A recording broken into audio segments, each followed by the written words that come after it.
Hello, we'll make a start. My name is Professor Joe Yates and I'm the Vice-Chancellor of Wrexham University. And I just wanted to say, Croeso, welcome to our university and to this research talk tonight.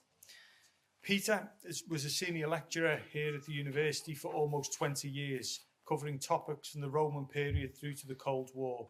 And he's currently a senior student advisor in our inclusion services. He's keenly interested in Welsh history, especially the often neglected history of the local area and the role of culture throughout the ages. Peter has previously been nominated for Royal Historical Society Awards, and his work on the Guilds of Chester was published in the prestigious regional journal. Peter's research on Wrexham's Art Treasures exhibition of 1876 looked at the motives behind the ambitious event, largely through analysis of its main organisers and contributors.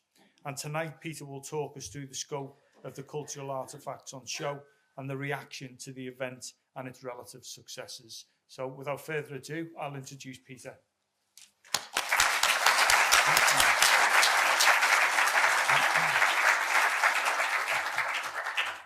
Thank you, Joe. Can everybody hear me, first of all?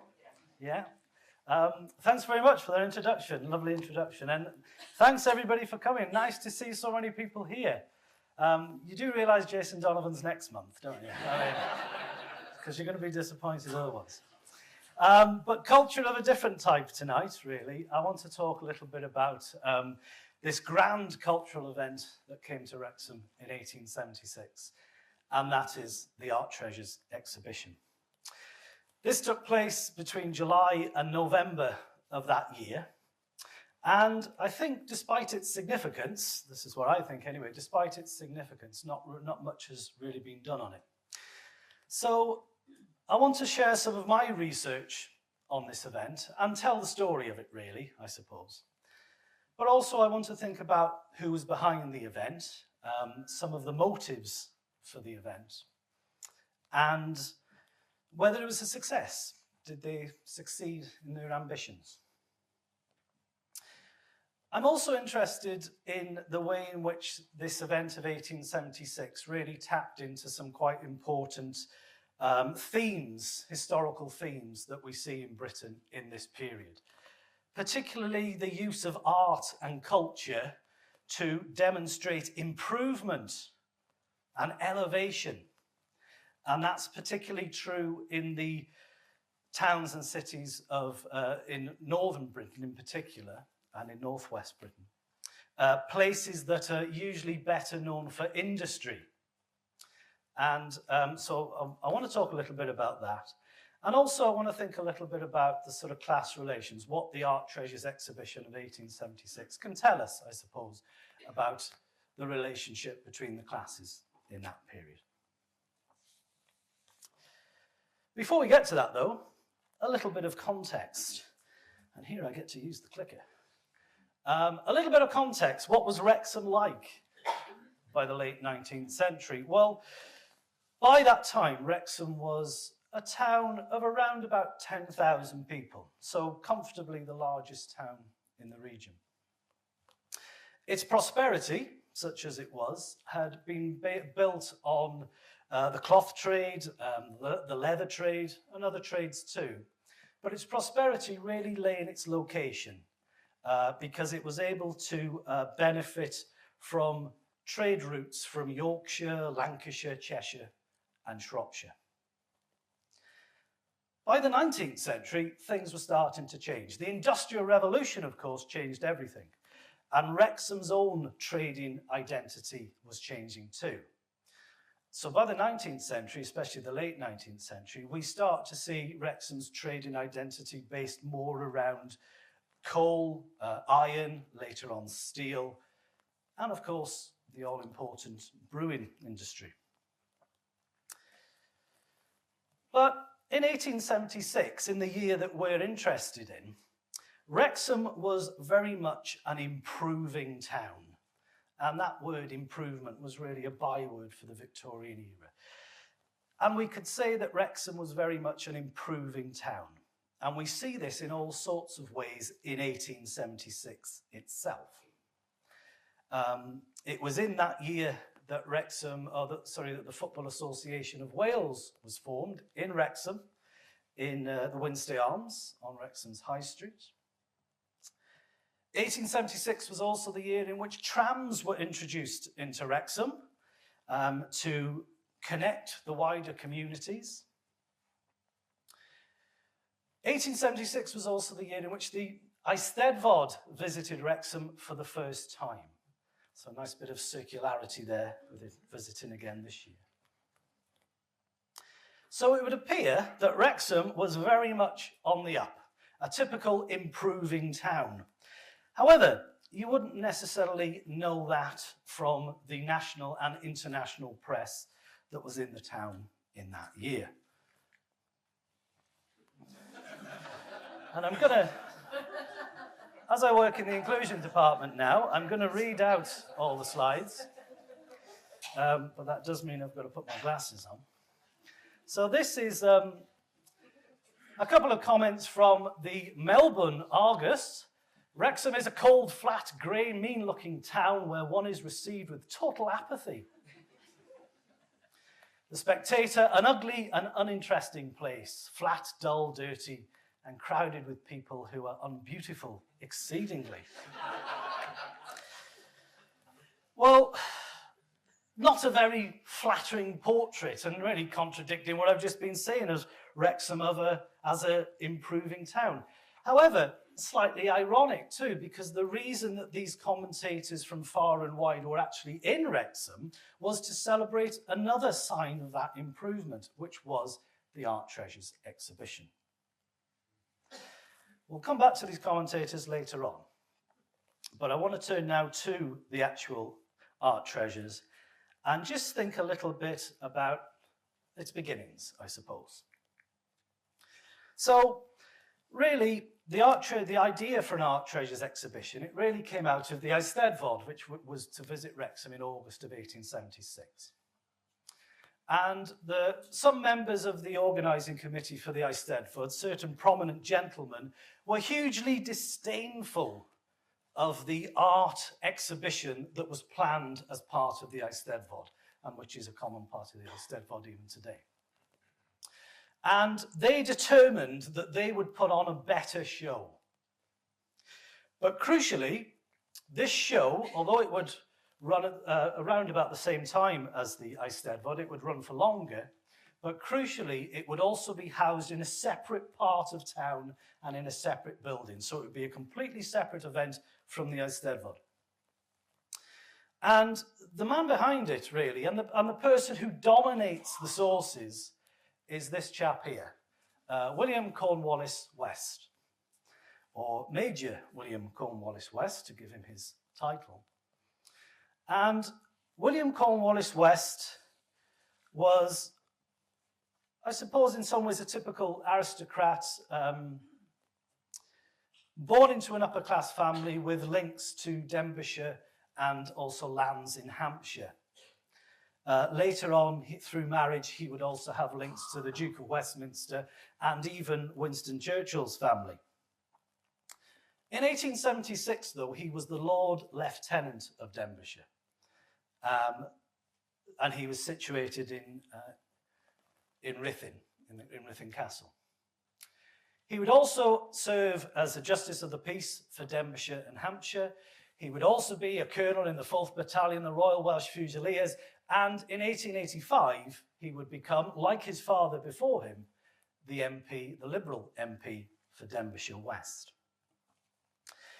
I suppose in some ways this is a typical CV for an aristocrat of this period, someone who is very much a pillar of the aristocratic community.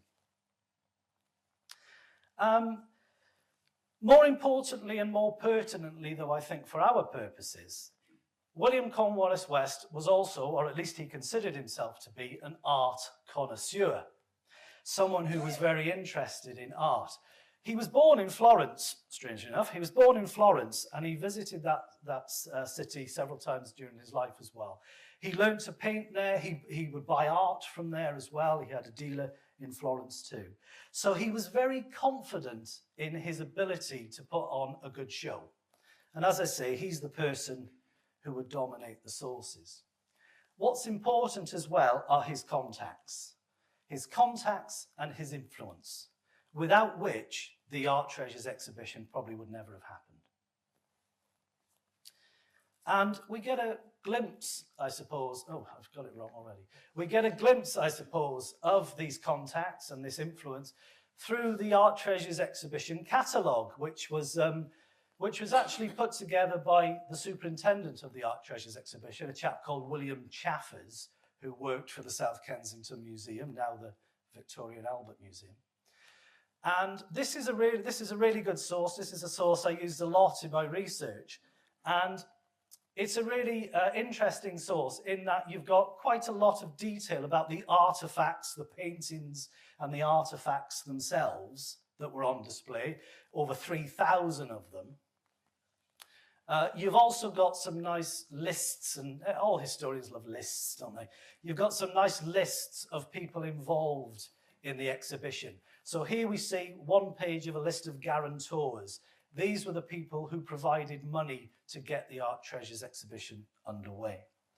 We also have reference to the people who contributed the works of art and the objets d'art, the artifacts as well, and all sorts of other things too. So it's a really important source, and if you're interested, this is available now online. When I was doing my research for this, not for this talk, for the article that I wrote on this a while back, when I was doing my research, I had to work from a paper copy of this, and about a month after my paper was published, this thing was put online, which was hugely disappointing. But having said that, this was a sort of second edition, so it is slightly different from the one I was working on. But anyway, this is also useful, this source, because it also to some extent allows us to see what the Art Treasures exhibition would have looked like. This is a plan that was reproduced in the Wrexham Advertiser, but originally this had appeared in the catalogue that we were just looking at. And this is a schematic, basically, of the purpose-built exhibition hall, because the organising committee looked at various ways of housing the Art Treasures exhibition. There was even this crazy idea to cover over a couple of the uncovered markets and build a bridge between them and all these other strange things. But in the end, what they decided to do, they decided to build a purpose-built exhibition hall in the centre of Wrexham. And this cost in the region of £4,000, or about £300,000 in today's money. And it was only ever intended to be a temporary structure, so quite a lot of money for a temporary structure.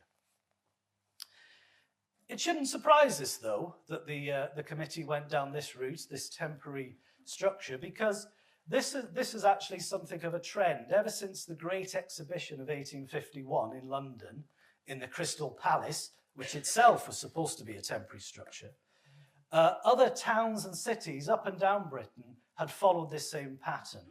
So Wrexham wasn't any different in that respect. And this was typical of this Victorian desire to show improvement. It was also typical of the desire to show off, I think, as well. And especially in industrial towns like Wrexham, to show that there was more to them than just industry. As one commentator said, that there was more to them than just the miserable accumulation of wealth. There was culture as well. And this is a sign of that. This is what you need to encourage, that culture. Now, although sadly the exhibition hall was demolished shortly after the exhibition finished, we do have a lasting reminder through the entranceway, which was a separate building. And anyone who's familiar with Wrexham, I'm sure will be familiar with Argyle Arch. This was the entranceway into the Art Treasures exhibition. And we see some pictures of it here that I took not so long ago with a ubiquitous Amazon delivery van in one of them. But this would have been the main entrance. Ooh, we can see here. So you would have come through Hope Street, the main street. You would have gone in through the archway there. Oh, I'm going to get this wrong, aren't I? No.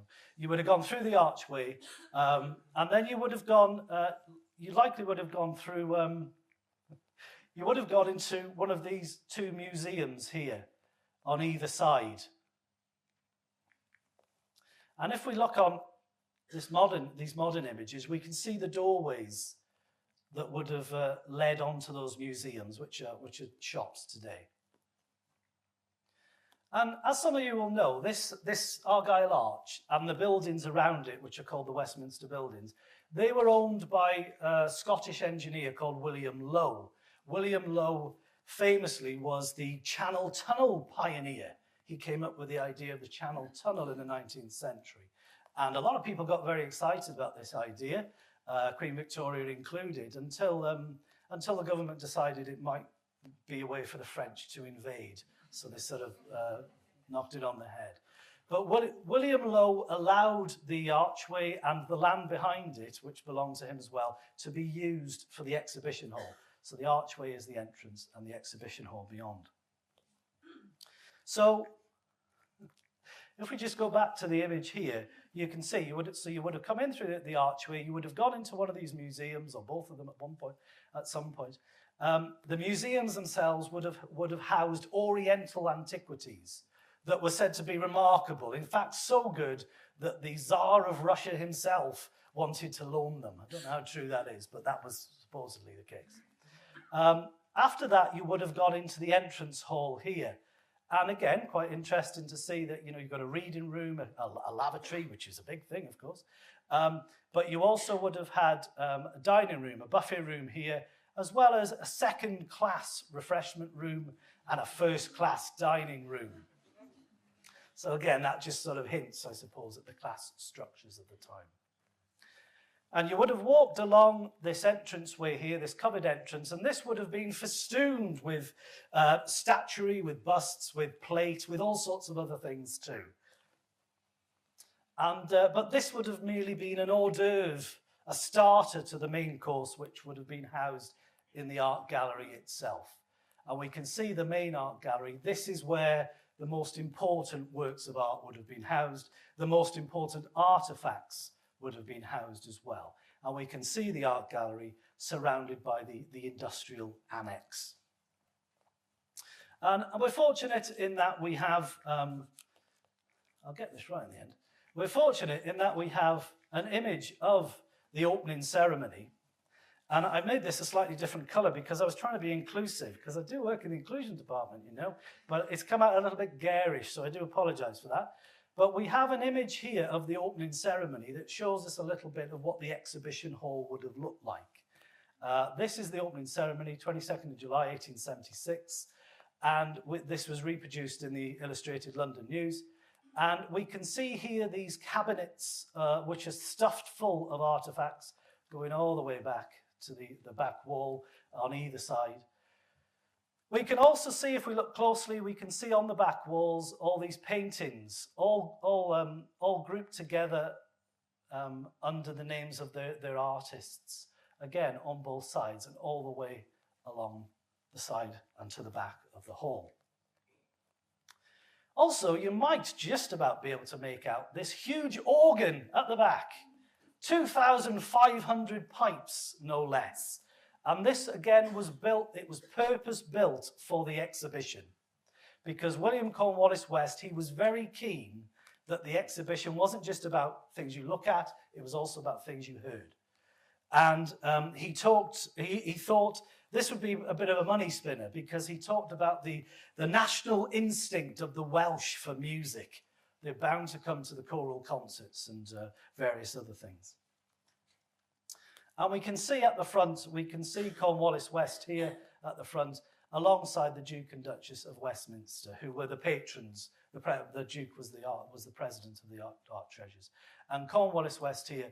And their speeches are reproduced in great detail in the newsprint. And basically what they're doing here is they're telling this very fashionable group of people, all of whom would have paid to be at the opening ceremony. They're telling them about the art treasures, about the motives behind it. And it's those motives now I just want to turn to. So we'll move away move on to the motives now.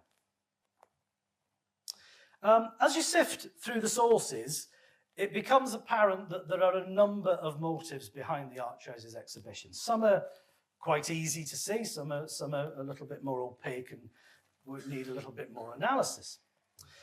The main objective, though, something that is continually referred to by the operating committee, was the desire to educate and improve the working classes.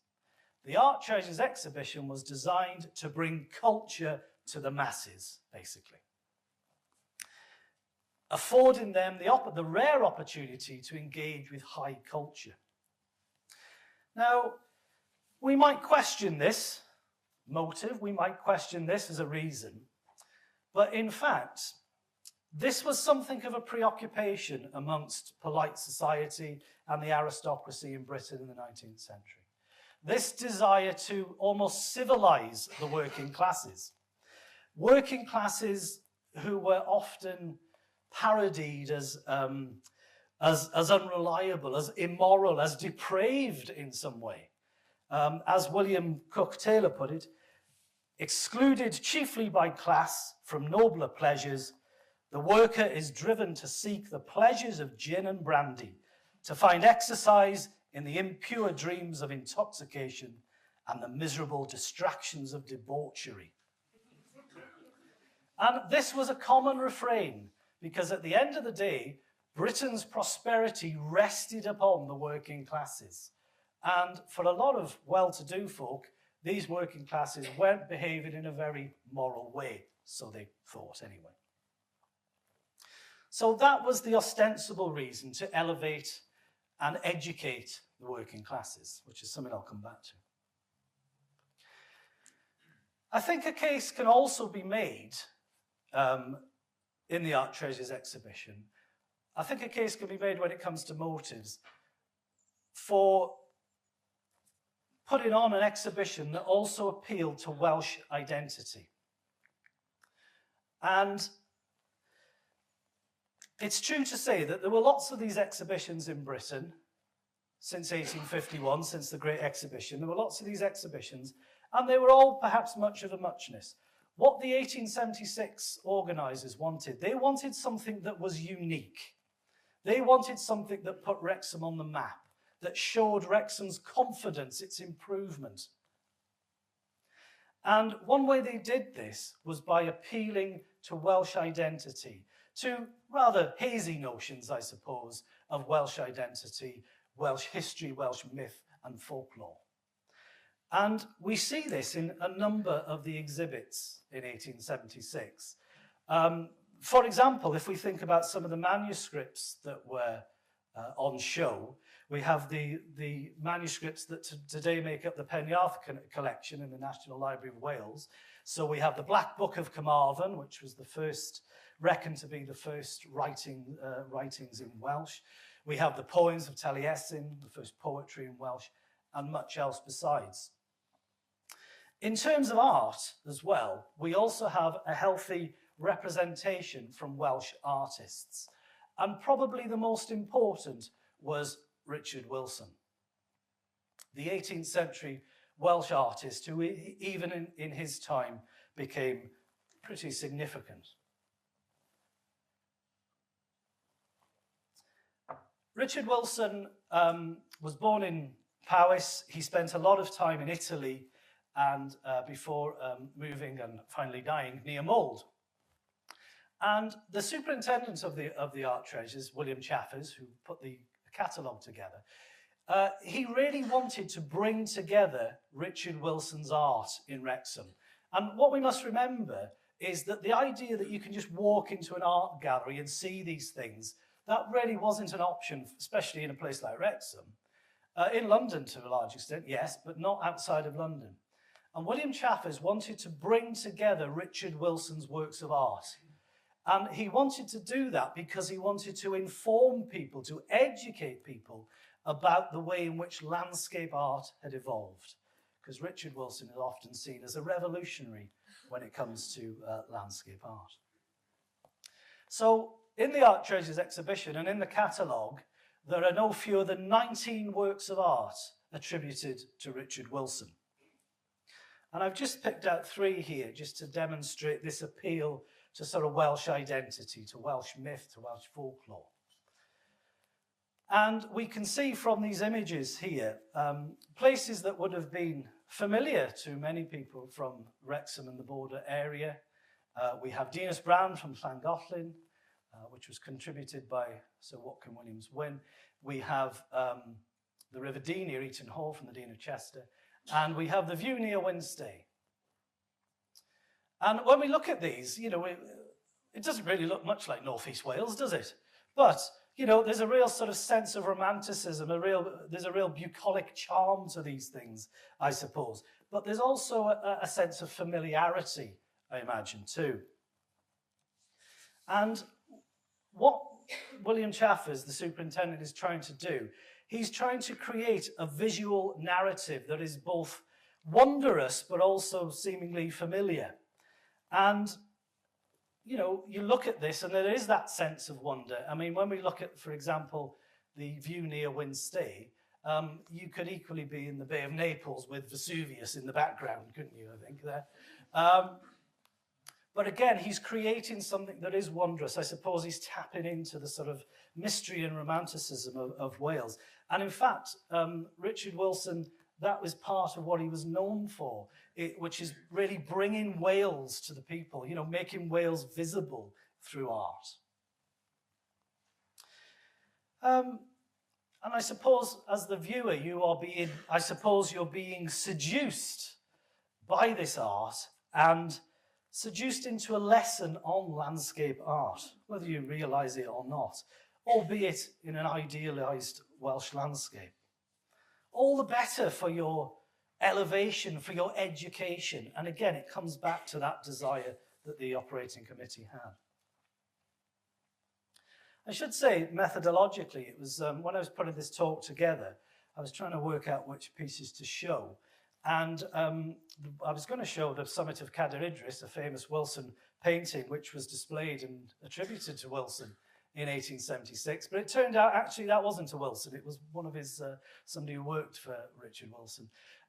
So I had to track these down and make sure they were definitely on display, because they're not always very well explained in the catalogue, or very well described. So, for example, Dinas Bran from Llangollen, which is what it's known by now, was just described as Llangollen Bridge. The view of Winstay near the seat of Sir Watkin Williams-Wynne, which is what it's officially known as now, was just described as the Vale of Llangollen. So it took some tracking down, but I've got to say the Paul Mellon Centre in London, which has got excellent records of Richard Wilson, was able to confirm that all of these paintings did indeed appear in 1876. And again, you know, contribute to this sort of motive of embracing a Welsh identity, all the better for the education and elevation of the people visiting. We see it with some artefacts too. This was one of the more significant artefacts on display. This is the Caergurley Cup from about 1200 BCE. And the descriptions here are as they appeared in the catalogue. A bowl or a wooden vessel elaborately carved and richly inlaid on the exterior with thin gold in various patterns beautifully tooled. The principal ornamentation consists of zigzag parallel lines and deep indented borders similar in this respect to the gold lunettes which have on several occasions been found in Ireland. And again, this is an artefact that, according to the press anyway, drew a lot of attention from the people visiting. This was another item of wonder, but also an item, a local item too. This was discovered in Caergurley in 1823, and it was reckoned to be unique in that it depicted, although it's not easy to see from this, but it depicted a boat. It was a votive offering, so it was basically cast into the river, and it depicted a boat all in gold. And I think what's significant about this, again, coming back to that point about the uniqueness of this exhibition, is that this really reflected the fact that this exhibition, it wasn't this sort of parochial event, because this item, and lots of other things too, they really reflected the fact that this was a sophisticated land back almost 3,000 years, well, 3,000 years in 1876. You know, this is the time of myth and history. This is the time of the Trojan War. And, you know, it really demonstrates the fact that this exhibition was trying to do something unique. It was trying to tap into that sort of sense of the land, of Welsh consciousness, of Welsh identity, of those connections that went back many thousands of years in this case. It also reflects the land's relationship with trade, further trading ports in Ireland and also in places like Cornwall and Kent, where much of the gold came from. We see it too, just to carry on this theme of Welsh identity, we see it too with another item, which I couldn't find a picture of. This is the precious pebble of Owain ap Griffith, Prince and Sovereign of all Wales. This pebble has been preserved ever since his time in the families of Llywelyn and Rhywles, and before the death of the head of the family, the crack in the pebble is said to widen perceptibly. I mean, that's real sort of King Arthur stuff, isn't it, that? And this is Owain ap Griffith, or Owain Gwynedd, as he's often known. Owain ap Griffith, who died in 1170. Owain ap Griffith, he was the original king in the north. He united Gwynedd against the English king Henry II, and died a natural death, which was quite unusual for the time. And you know, this precious pebble, this sort of this heirloom was, again, it was something. It was situated in the part of the exhibition that had the Egyptian mummies as well.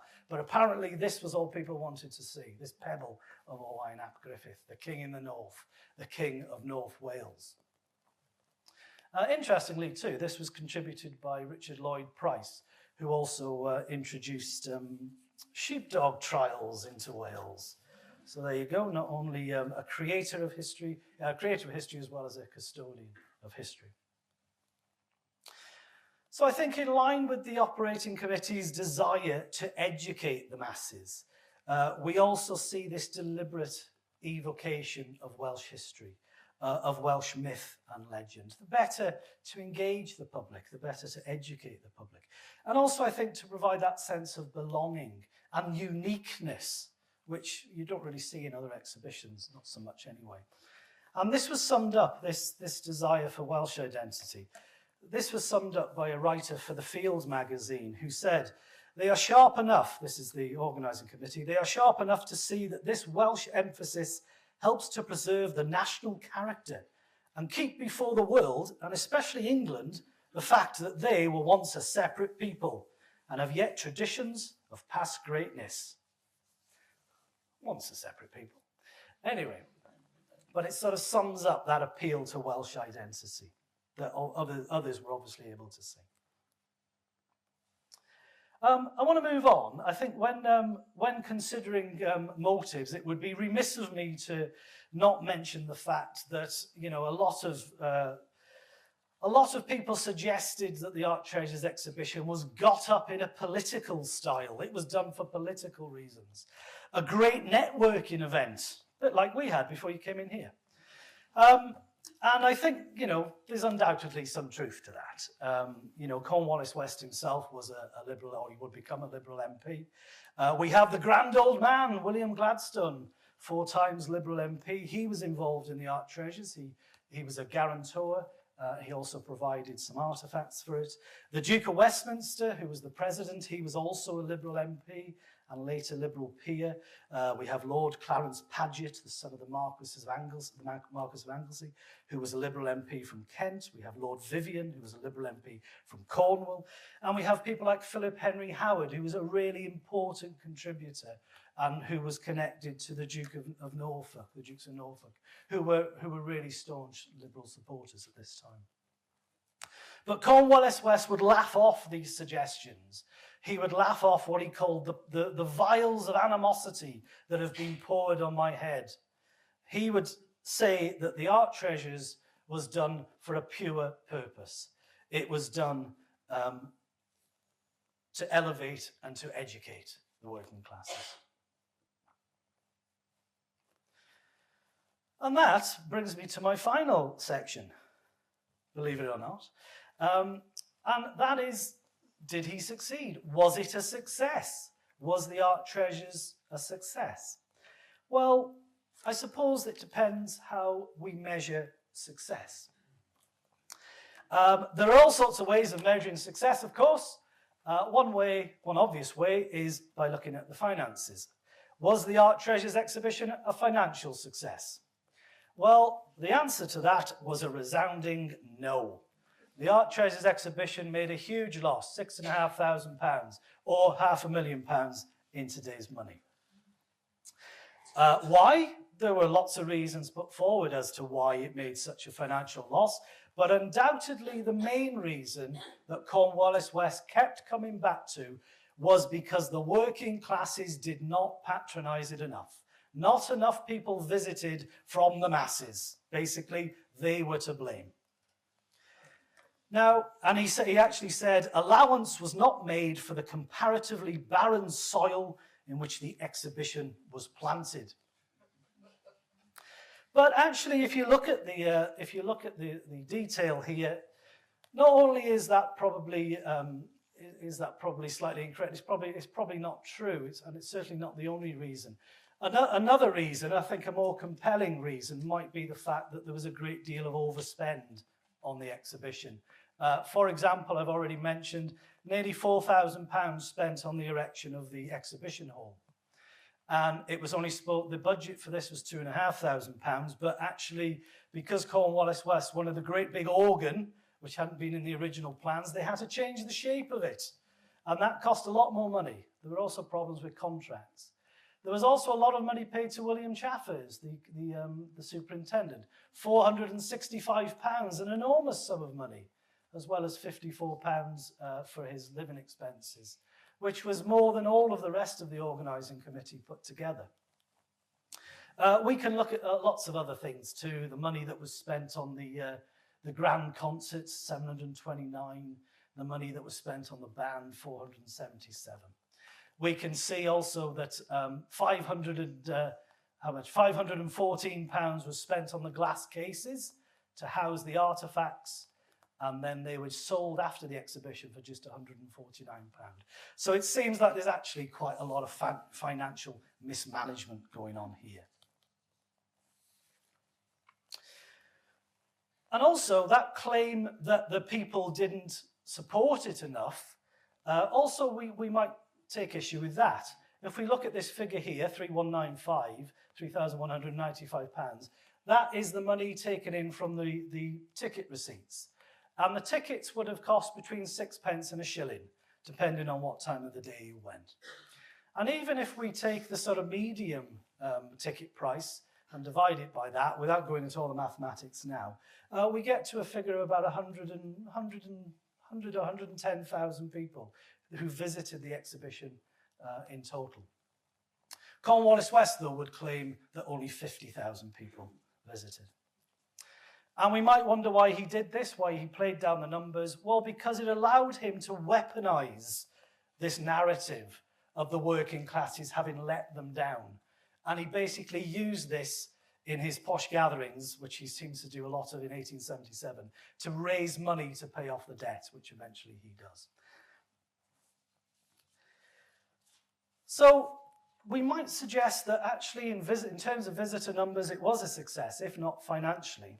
But finally, was it a cultural success? Because at the end of the day, that's what Cornwallis West wanted. He wanted a cultural event.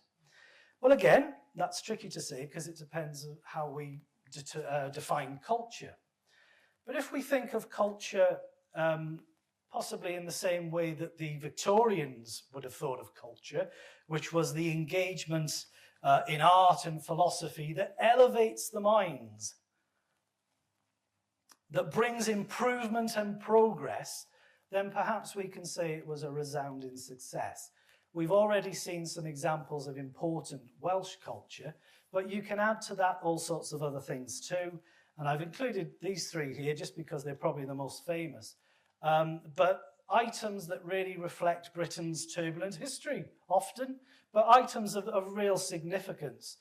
So we have the gold rosary and crucifix of Mary, Queen of Scots, presented by the Pope to Queen Mary and worn by her at her execution. I couldn't get a copyright-free image of the crucifix, etc., so I just got a picture of Mary. Here she is wearing the rosary and the crucifix. That was on display in 1876.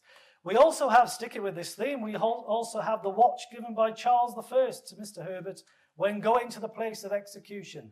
Charles I, who was executed in the mid-17th century, this is the watch that he gave up at his execution. And finally, we have the Grace Cup of St. Thomas of Becket, who was murdered on the orders of Henry II in 1170, surmounted by a figure of St. Michael and the Dragon. And this Grace Cup is the cup that would have been passed around the table during when grace was being said, and is significant in its own right, of course, and its connection, but also because there were later, much later, Renaissance additions to it that really represented a bit of a revolution in British metalwork at that time. So really significant items, I suppose. And again, items which demonstrate the Art Treasures exhibition was in some ways unique. It wasn't this local parochial exhibition. There were elements of that, but there was much more to it than that. You know, on top of that, you know, providing a more international feel, we have all sorts of art and artifacts from across Europe. Over 200 paintings attributed to the old masters, including Rubens, Van Dyck, Titian, Tintoretto, Raphael, Velasquez, Canaletto, and many more. We also have a splash of modernity with the pre-Raphaelite Brotherhood also well represented here. So to our eyes, perhaps, and perhaps to visitors' eyes, this would have been seen as a cultural success. But I'm going to end by thinking about what did the critics think? What did the critics think about it? Well, it's hard to get an unbiased opinion from the local press because they're overwhelmingly in favour of Cornwallis West and his friends. But we're going to go back to the sources that we started with. And this is from the Melbourne Argus. There is an absolute absence of vulgarity. None of the brand new frivolities and cheap bibelots which give to ordinary exhibitions the air of the Soho and Baker Street bazaars. Here one is in the best of good company. No mediocrity has been admitted. Bibelots means knickknacks. I didn't know that either, but it's a French word. I think we should bring it back. That's quite an interesting point because by this time, a lot of exhibitions were basically glorified antique markets. The point here is that Wrexham's wasn't. It did have things on sale, but most of the stuff was there for its cultural and historical value. And we end, I think, fittingly with The Spectator. In truth, the pictures, though they are the most salient charm of this exhibition, are not its rarest features. The things which illustrate the past and help us to realise the links between the lives that are not and the lives that are. The things that represent the ages and the races of men, hereditary jewels taken out of the strong rooms and the caskets where they dwell unseen in ordinary times. These are the more important attractions which this unique and adventurous exhibition has to offer. So again, praise indeed. And I think that line there really sums it up. The links between the lives that are not and the lives that are really sums it up. And at the start of the evening, I talked a little bit about my reasons for this talk and for wanting to do this talk. And there were lots of reasons, but one of them, I think, was one overarching reason, really, was the importance of history. And I think especially the importance of local histories that connect us, I think, through the ages by establishing precedents and helping, I think, to form our collective identities in all sorts of little ways. And if we look at Wrexham today, we've got the return of the Eisteddfod this year, of course. We've got the new bid for the City of Culture. We've got the opening up of T Pow. We've got the activity, of course, surrounding the football ground that has shone an international spotlight on Wrexham. We can spot these continuities. We can spot these links between the past and the present. we can celebrate a history of cultural traditions that still, 150 years later, bind us together. So, thank you very much to all these organisations who helped me put this talk together. Thank you to the research team and my colleagues in inclusion. Thank you to my longtime colleague, Dr. Catherine Ellis, who had the misfortune to sit through the first reading of this talk, and as usual, made many valuable contributions. And thank you to all of you for coming tonight. I understand that this is a record in terms of tickets sold. So thank you for giving up your time and showing that you too are history makers. So thank you very much.